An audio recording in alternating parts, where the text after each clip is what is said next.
तो चलिए इस वीडियो में बात करते हैं HTML एट्रीब्यूट के बारे में। तो एट्रीब्यूट क्या होते हैं? सभी एलिमेंट, जितने भी HTML एलिमेंट होते हैं सब में एट्रीब्यूट्स होते हैं और सब कुछ ना कुछ एलिमेंट के बारे में एडिशनल इन्फॉर्मेशन को स्टोर किए हुए रहते हैं। मतलब एडिशनल इन्फॉर्मेशन होती है उनके पास एलिमेंट्स के बारे में। और ये जितने भी एट्रीब्यूट होते हैं इनको हम स्टार टैग में लगाते हैं और जो एट्रीब्यूट होते हैं वो आपको देखने को मिलेंगे नेम और वैल्यू के पेयर में। जैसे कि ये एंकर एलिमेंट है ये क्या है? ये एंकर एलिमेंट है, ठीक। और इसमें एक एट्रीब्यूट होता है जिसका नाम है href या हाइपर रेफरेंस एट्रीब्यूट। ये वेब पेज में लिंक को ऐड करने का काम करता है।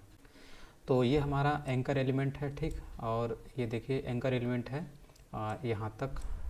ये ओपनिंग टैग है, ओपनिंग टैग है ये और ये क्या है? ये क्लोजिंग टैग है। तो ओपनिंग टैग में हम एट्रीब्यूट को रखते हैं और एट्रीब्यूट कैसे रखे जाते हैं? नेम और उसके वैल्यू के पेयर में रखे जाते हैं, ठीक है। तो ये एट्रीब्यूट हमारा कंप्लीट है। इसमें एट्रीब्यूट का नाम क्या है? href, और ये जो वैल्यू है जिसको हम डबल कोट में लिखे हैं ये एट्रीब्यूट की वैल्यू होती है, ठीक। तो href जो होता है इसमें हम कोई ना कोई URL देते हैं, ठीक है। URL मतलब किसी चीज़ का लिंक। किस चीज़ का लिंक? ये जो यहाँ पे लिखा होता है इनर HTML वाले पोर्शन पे, यानी कि इसको क्या बोलते हैं? कंटेंट, ठीक है। ये पूरा क्या है? एलिमेंट है जिसके अंदर ओपन टैग और क्लोज टैग के बीच में जो होता है इसे हम बोलते हैं क्या बोलते हैं? इसे बोलते हैं इनर HTML या फिर कंटेंट। और इस कंटेंट के ऊपर जब कोई क्लिक करेगा तो उसको इस एड्रेस पे ले जाया जाएगा। इसको करके आप देख सकते हैं। तो यहाँ पे एट्रीब्यूट का इस्तेमाल हुआ, किस एट्रीब्यूट का? href का। जब भी हम माउस पॉइंटर से इस विजिट स्कूल्स W3 स्कूल्स पे हम क्लिक करेंगे तो हमको इस एड्रेस पे ले जाया जाएगा, मतलब ये वाला एड्रेस ओपन हो जाएगा। इस एड्रेस पे जो भी वेब पेज है वो ओपन हो जाएगा, ठीक।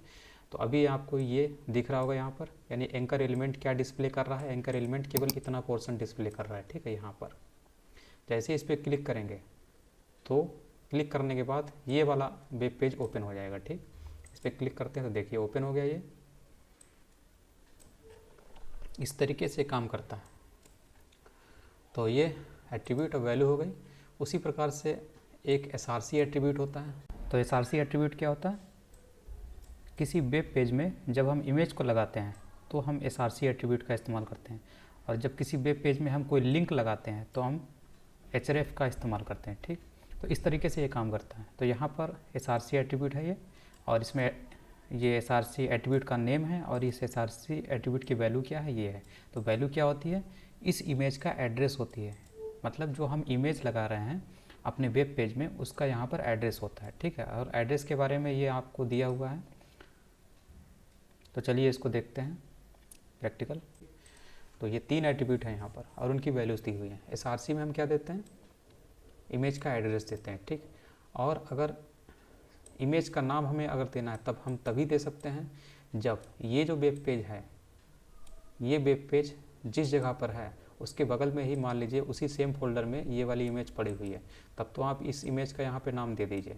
लेकिन अगर मान लीजिए ये जो है इमेज कहीं और है, इंटरनेट पे कहीं और है, तो आपको फुल एड्रेस देना पड़ेगा, ठीक है। किसी दूसरी वेबसाइट पे है तो आपको यहाँ पर वेब एड्रेस, इंटरनेट एड्रेस देना पड़ेगा जो HTTP से शुरू होता है, उस टाइप का, www से जो शुरू होता है, तो उस टाइप का एड्रेस यहाँ पर होगा। तो इनके बारे में अभी हम लोग पढ़ेंगे। इसको एक रिलेटिव एड्रेस होता है, ये देखिए आगे एक एब्सोल्यूट एड्रेस होता है और दूसरा रिलेटिव एड्रेस होता है। तो एब्सोल्यूट एड्रेस का मतलब हुआ, तो यहाँ पर ये कौन सा है? ये आपका रिलेटिव एड्रेस है। रिलेटिव एड्रेस का मतलब हुआ जिस वेबसाइट पे आपका वेब पेज है, ठीक है, ये वेब पेज जिस वेबसाइट पे है उसी वेबसाइट पे ही आपकी इमेज पड़ी हुई है, तब तो उस एड्रेस को, उस इमेज के एड्रेस को यहाँ पे जब हम लगाएंगे तो इसको हम बोलते हैं रिलेटिव, ठीक, रिलेटिव बोलते हैं। लेकिन अगर मान लीजिए ये जो इमेज है, ठीक है, ये इमेज ये कहीं और पड़ी हुई है, किसी दूसरे वेबसाइट पे पड़ी हुई है, तब वहाँ पर आप पूरा उस वेबसाइट का फुल एड्रेस देते हुए उस इमेज का एड्रेस देंगे, ठीक। तो ये जो होता है इसको हम बोलते हैं एब्सोल्यूट, ठीक है। और इसकी शुरुआत होती है इस तरीके से दिखाई देता है, HTTPS www इस तरीके से दिखाई देता है, ठीक है। तो जब भी हमें किसी एक्सटर्नल इमेज को लिंक करना होता है जो कि दूसरी वेबसाइट पे है, इमेज पड़ी हुई है, तो हम इस तरीके से देते हैं और इसी को बोलते हैं एब्सोल्यूट URL, एब्सोल्यूट एड्रेस। ठीक, लेकिन इससे थोड़ा सा बचना चाहिए। यहाँ पर ये चीज़ लिखी हुई है क्योंकि हो सकता है जो आप इमेज उठा रहे हैं वो कॉपीराइट में आ जाए, तो इससे बड़े समझदारी से कॉपीराइट फ्री वाली इमेज हमें इस्तेमाल करनी चाहिए अगर हम इस तरीके से कोई इमेज उठा रहे हैं।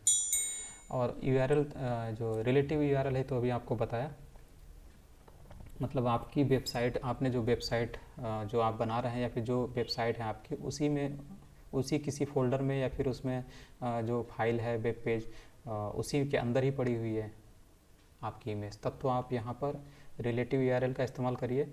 और बिल्कुल अगर जो वेब पेज है उसी के बगल में ही पड़ी है, ठीक है, बिल्कुल बगल में ही पड़ी है, ठीक है, दोनों का लेवल एक ही है, मतलब ये जो वेब पेज है, ठीक है, और ये जो इमेज है, दोनों एक ही फोल्डर में है, तब तो आपको सिंपली इस इमेज का नाम ही लिख देना है, हो जाएगा काम आपका।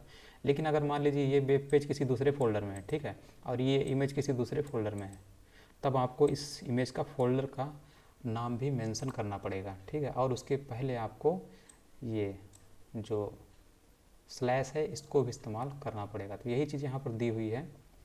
तो इसके बाद आता है विद और हाइट। विद और हाइट एट्रीब्यूट क्या करते हैं, ये इमेज को कंट्रोल करने के लिए होते हैं। जैसे SRC एट्रीब्यूट था, ठीक है, जिसमें हम एड्रेस देते थे, एब्सोल्यूट एड्रेस हो सकता है या रिलेटिव एड्रेस हो सकता है। इसी तरीके से हमारा विद और हाइट भी एड्रेस है, ये एड्रेस नहीं, ये विद और हाइट इसको इमेज को कंट्रोल करने के लिए होते हैं कि इसकी हाइट कितनी होगी, विद कितनी होगी। जैसे अभी आप देखिए 500 है यहाँ पर, विद कितनी है यहाँ पर, विद 500 है, और हाइट कितनी है 600 है। तो 600 आपको दिख रहा होगा, 600 ये स्क्रॉल बार लगा हुआ है, इससे ज़्यादा ये हो नहीं सकता, इसलिए इसमें स्क्रॉल बार लगा दिया गया, ठीक। लेकिन हाइट देखिए 500 है, 500 है, और यहाँ पर 428 है, यानी कि अगर हम इसको 500 करते हैं, इसको थोड़ा सा और इस साइड बढ़ाते हैं, तो ये 500 के बाद नहीं बढ़ेगी, क्योंकि इमेज की जो चौड़ाई है विद को कंट्रोल कर दिया गया 500। देखिए 500 जैसे यहाँ होती है वैसे ही उसके बाद ये इमेज बढ़ना बंद कर देगी, ठीक। तो ये देखिए कटने लगा, यानी कि इमेज अब नहीं बढ़ रही है, ठीक है। इमेज को और छोटा करना चाहते हैं तो आप यहाँ पे 200 कर दीजिए, और हाइट को कम कर देते हैं, हाइट को 300 कर देते हैं, ठीक। तो इमेज और छोटी हो जाएगी हमारी, ठीक। इस तरीके से करते हैं कंट्रोल। तो एट्रीब्यूट के जरिए हम एलिमेंट को कंट्रोल करते हैं, किस हिसाब से एडिशनल इन्फॉर्मेशन होती है एट्रीब्यूट के पास। इसके बाद अगले लेक्चर में हम देखते हैं